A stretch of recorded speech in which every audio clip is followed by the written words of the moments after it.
Here's a shocking statistic. A child born in India's north may be less likely to reach age 5 than one born in Afghanistan. But in parts of India's south, the same child's chances are better than in the US. That's because the 600-mile-long mountain range that cuts across the country's center isn't just a geographic divide, it's also an economic, religious and political one. Narendra Modi, who's fighting for a third term as India's Prime Minister, is exploiting those divisions for political gain. As I explained in my recent column, Modi has a hypnotic grasp on the landlocked, impoverished north. One of the biggest states there, Uttar Pradesh, is more populated than Brazil, but also poorer than sub-Saharan Africa. North Indians have been denied economic mobility for so long, they have turned to religious anger and hatred and view Modi as a savior for supporting their agenda. But in the south, the prospect of another win for the Prime Minister fills a lot of people with dread, and it's easy to see why.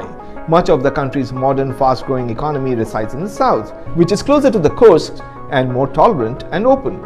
It isn't perfect, but much more than in the north, people here are simply allowed to be, eat, pray and love how they want. When I visited Kerala, a small coastal state in the south recently, the difference was obvious. I met a former UNICEF official who had served on public health campaigns across the country. In Kerala, he told me, women are comfortable contributing facts, figures and demands of accountability to public discourse. That seldom happens in the north. A big part of the contrast comes down to education.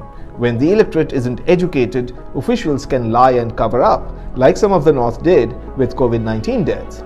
I also visited a primary health center in Kochi, Kerala. It was impressive, well stocked with medicine and modern diagnostics, running a busy immunization program and even a dentistry department. And it's all free, unlike in the north, where people get pushed towards private providers.